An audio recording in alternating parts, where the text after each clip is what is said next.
sé quién inventó esta expresión de que todo en exceso es malo. No conozco una persona que tenga exceso de amor, o exceso de verdad, o exceso de libertad. Denos 3 prioridades para un gobierno. Decía, sí, son 3.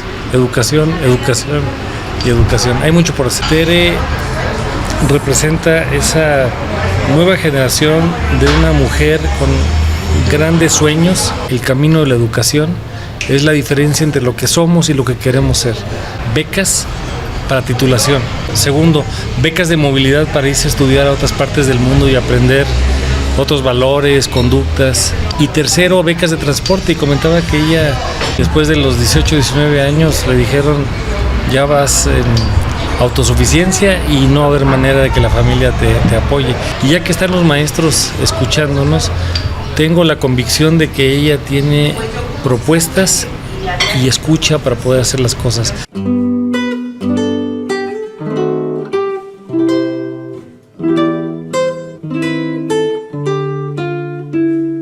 Este es el podcast de Andrés Bancook. Amigas, amigos, me encuentro en otra de esas buenas entrevistas donde pienso que se puede sacar muchísimo. Una figura política, un diputado federal con mucho renombre, Juan Carlos Romero Hicks, me acompaña y tengo el gusto de estar con él. ¿Cómo estás? Andrés, muy agradecido con la vida de poder coincidir el día de hoy en un lugar maravilloso, el trozo del alma que es Aguascalientes. ¿Ya conocías? Soy de Guanajuato y por lo tanto he visitado Aguascalientes en muchísimas ocasiones. Fíjate que sabiendo tu trayectoria me cuesta mucho decirte nada más diputado, porque sé que llevas como con más orgullo la maestría, la educación, la parte académica. Vengo del sector educativo y con mucho respeto y búsqueda de dignidad he tenido diferentes cargos públicos. El de mayor respeto y dignidad ha sido ser rector de la Universidad de Guanajuato. Qué curioso, porque mucha gente su máximo en la vida a veces es ser gobernador o tener un cargo como el que has tenido. Fue una gran oportunidad que le agradezco ese depósito de confianza a los guanajuatenses con muchos retos y me tocó la gran oportunidad de ser concurrente con el presidente de la República de la primera alternancia, con Vicente Fox. Al término de la gubernatura hay algunos logros y como siempre en democracia hay punto y seguido y punto y aparte, porque en democracia no hay punto final. Pudimos dejar en Guanajuato un estado sin deuda, con la mayor atracción de inversiones a ese momento, con un gran sistema de educación, de salud, de ciencia, de tecnología, con una gran inversión en infraestructura, y lo que se ha venido construyendo en Guanajuato, entre otros éxitos, es de tener el mejor sistema de salud pública de un estado federado. Hoy en día nos encontramos ante un dilema en el tema de educación. ¿Usted qué opina? En educación hay 3 aspectos que nunca acaban de perfeccionarse. 1, el modelo educativo. 2, el modelo para evaluar el proceso de enseñanza-aprendizaje. Y 3, el modelo para formar a los docentes. Y en México tenemos muchos pendientes en materia educativa y lamentablemente el régimen actual tiene muchos déficits porque ha disminuido el presupuesto para la educación, cerró programas muy exitosos como estancias infantiles, escuelas de tiempo completo, y cuando se llega a improvisar en educación el daño es muy grande. A nivel internacional hay diferentes segmentos que se revisan. Por ejemplo, 1, la cobertura, y en Aguascalientes se ha hecho un trabajo muy valioso. 2, el tema de la calidad, que lamentablemente para quienes ignoran creen que es un concepto neoliberal y no tiene absolutamente ninguna asociación con ello. 3, la equidad, que significa el tener el acceso para todas las personas. Y finalmente la pertinencia. Cuando llegó este gobierno actual no tenía la menor idea NRI ni la más remota idea de lo que era el tema educativo. Se hizo una reforma constitucional. Nunca habían anunciado lo que están haciendo recientemente, que es una propuesta al cambio del modelo educativo y los planes de estudio. Y lo que estamos viendo son ocurrencias e improvisaciones, lo que yo le llamo algunas palabras que no funcionan. La I de la ignorancia, la ineptocracia, la ideologización, la ira, la inmadurez y la incongruencia, porque si algo debe involucrarnos a todos es el camino de la educación, en donde los grandes actores son los padres de familia y los maestros. Debemos estar preparando nuevas rutas. Hace algunos años al primer ministro británico, a Tony Blair, le preguntaban: denos 3 prioridades para un gobierno, y decía: sí, son 3: educación, educación y educación. Hay mucho por hacer. Está siendo dañada como tantas otras instituciones. ¿Cree que la educación esté sufriendo un golpe en la institucionalidad como tal? Hay problemas acumulados que no son recientes, y el gobierno federal debería estar más ocupado en la evaluación de los déficits a partir de la pandemia. Uno, en aprendizajes, donde se han perdido al menos de 2 a 3 años. Segundo, el daño socioemocional a toda la comunidad educativa, a los alumnos, a los maestros, a las autoridades, los mismos padres de familia que tuvieron que absorber el tema de la escuela en casa. Y tercero, el abandono. La propia Secretaría de Educación Pública ha reconocido que hay más de 5 millones de personas que han abandonado el sistema educativo, y son bombas de tiempo. Cuando una persona no encuentra caminos de esperanza y no tiene empleo, seguridad y una serie de circunstancias mínimas en la vida, estamos hablando de problemas que van a crecer y que van a tener un desenlace sumamente desagradable. Estamos en Aguascalientes. Aquí, por ejemplo, se ha hecho un modelo muy exitoso que es diferente. Aquí hay un Instituto Estatal de Educación, no una secretaría, y es un organismo público descentralizado. Y hay una universidad como la Universidad Autónoma de Aguascalientes que tiene una gran consistencia, solidez y contribuciones al tema de la educación en México. Personas como Felipe Martínez Rizo, Margarita Zorrilla, que lamentablemente acaba de fallecer. Entonces estamos hablando de que desde el gobierno actual se descalifica el pasado, y eso no se puede hacer.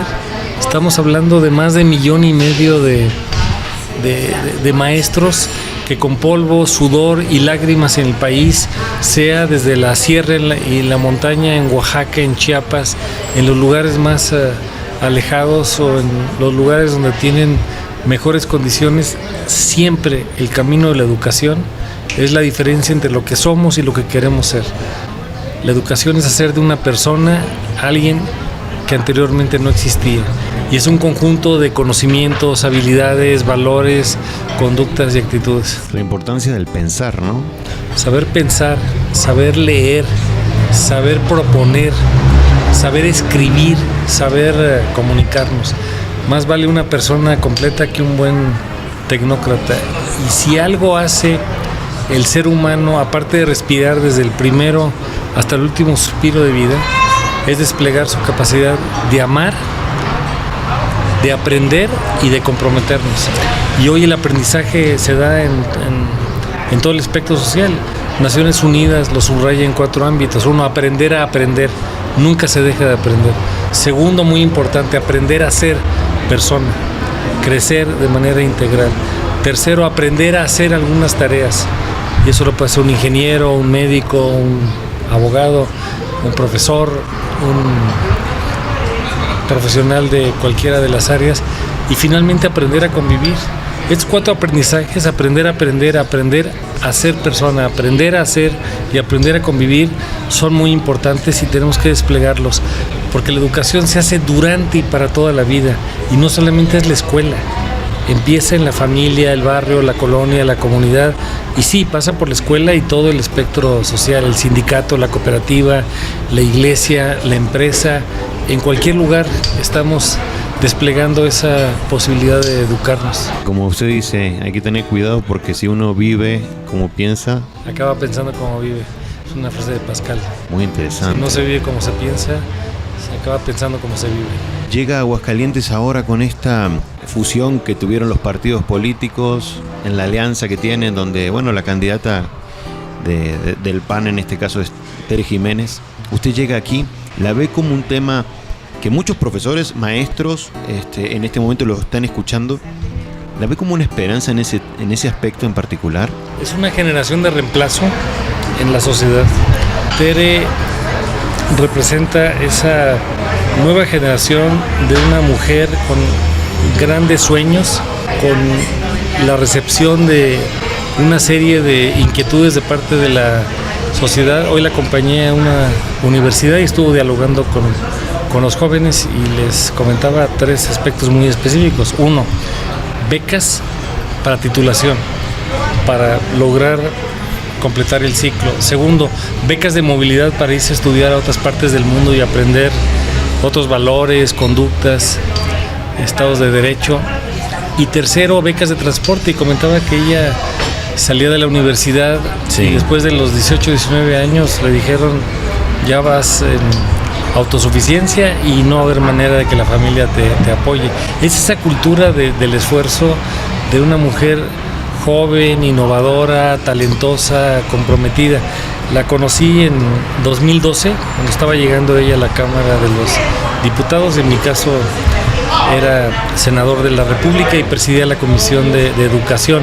Y ya que están los maestros escuchándonos, tengo la convicción de que ella tiene propuestas y escucha para poder hacer las cosas.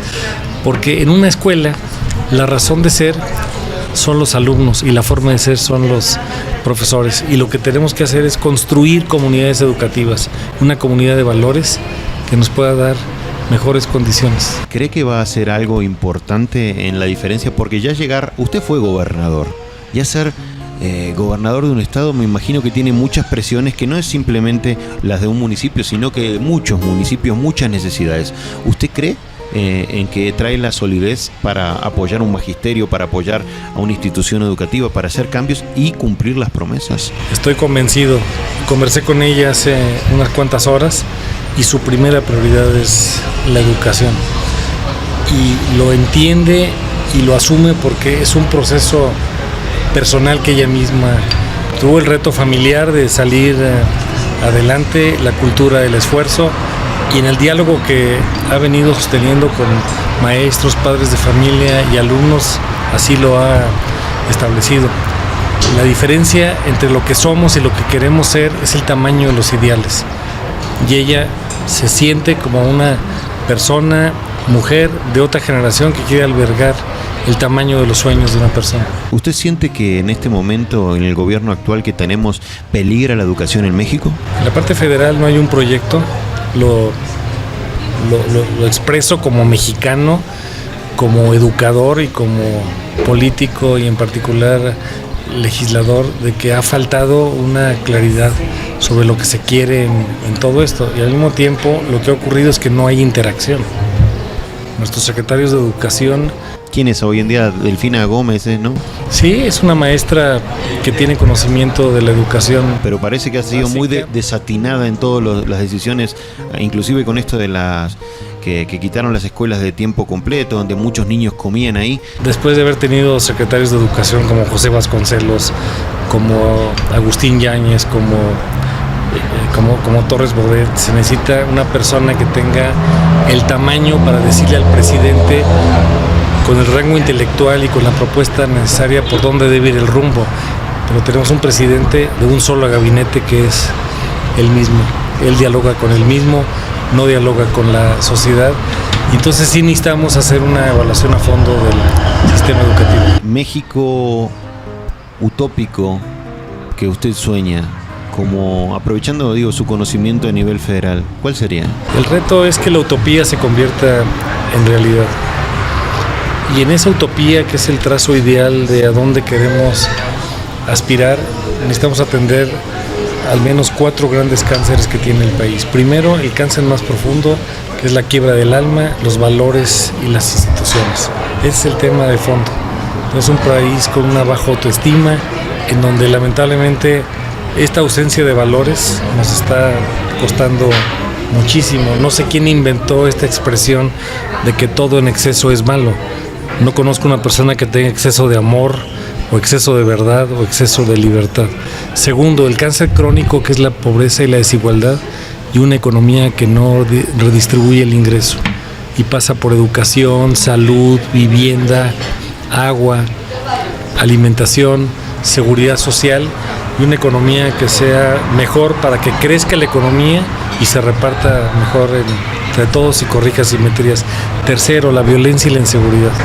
Y detrás de cada expresión de violencia e de inseguridad hay una persona que tiene un desequilibrio. Y tuvo un desequilibrio en su vida familiar, en su vida escolar, en su vida colectiva. Y necesitamos hacer un trabajo diferente en materia de seguridad. Y cuarto, el gran escándalo que tenemos, que es la corrupción acompañada de la impunidad. Desde luego que no son los únicos temas.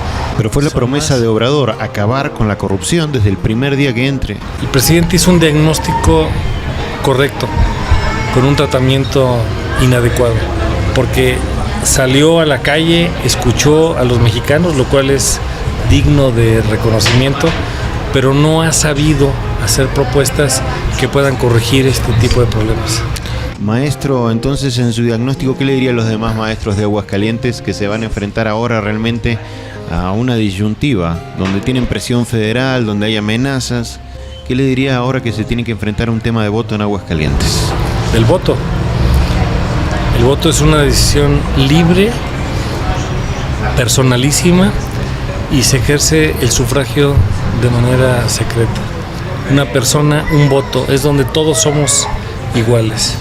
Es el punto más visible y estelar de la democracia, en donde todos lo tenemos que ejercer a una invitación como derecho y obligación. Si no votas, no te quejes. Y ahí es donde una persona contrata a quién va a ser su gobernante. Y uno de los valores más importantes es la confianza. Y la confianza viene de depositar mi fe en una persona. Ese es un acto personalísimo, no podemos dejar el lugar vacío. En el viejo sistema electoral teníamos dos grandes obstáculos: el abstencionismo y segundo, el fraude. Urge una copiosa votación para reconocer que si no voy a votar, alguien está decidiendo por mí. Puede haber todo tipo de expectativas de cómo va a quedar la elección del domingo 5 de junio. Es una fiesta democrática, una fiesta cívica en la que debemos todos participar, en el caso de los ciudadanos de Aguascalientes, y sobre todo porque manda un mensaje de trazos de futuro, y es muy importante conocer las candidatas. Es un caso único, tenemos 5 candidatas, todas mujeres, hay que escucharlas, hay que ver su plataforma, hay que interactuar, hay que generar propuestas, porque no hay protesta sin propuesta. Necesitamos generar propuestas alternativas. Conozco los gobiernos más recientes de Aguascalientes, me tocó ser gobernador con Felipe González y con él construimos aspectos muy importantes, y así sucesivamente, independientemente del partido político. Considero que necesitamos poner en la balanza esta gran necesidad de participación ciudadana. A veces me preguntaban,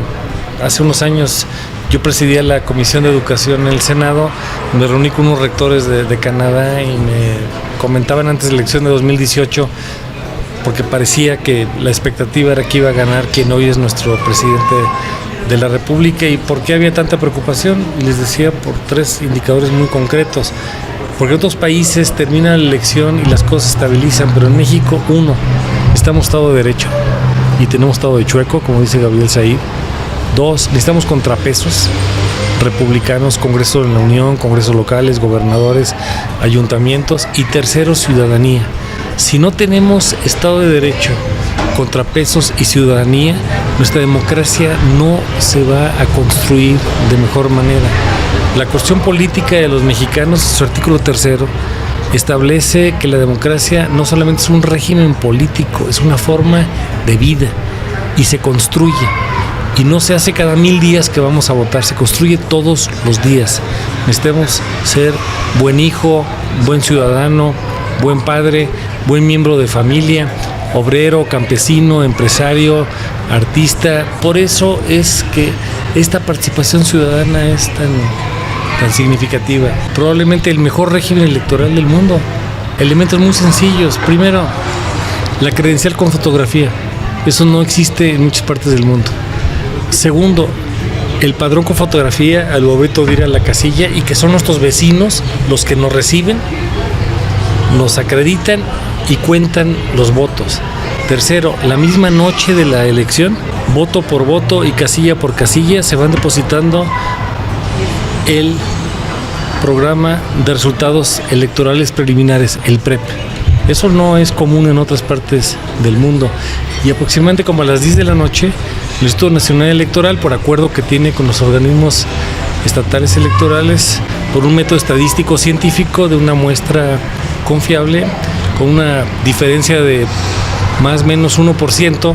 Me quedo con eso que dijo, que sí confía, en este caso que viene en el apoyo a Tere Jiménez, sí confía en su respaldo al modelo educativo para que siga manteniéndose como una institución sólida, que creo, igual que usted, comparto, la educación es la base y lo único que nos puede salvar, la cultura y la educación. La convicción de Tere es apoyar la educación. El modelo se tiene que construir entre todos. Y se requiere la participación de los maestros, que es la forma de ser de las escuelas. Y los padres. Los padres de familia, que son los grandes actores, los especialistas, y que construyamos y no veamos la escuela como un edificio, sino como una comunidad de aprendizaje en valores. Muchísimas gracias. Andrés, muy agradecido. Estoy contento de este acercamiento porque no sé si era su fin o no hablar tanto de educación, pero para mí, desde que he conocido su nombre, lo relaciono a ese tema y se me hace que mucha falta nos está haciendo endurecer eso. Tenemos que mejorar mucho. Educar es un acto de amor, de visión y de esperanza. Y en eso tenemos que construir todos y caminar y encontrarnos en el camino. Muchas gracias. Encantado.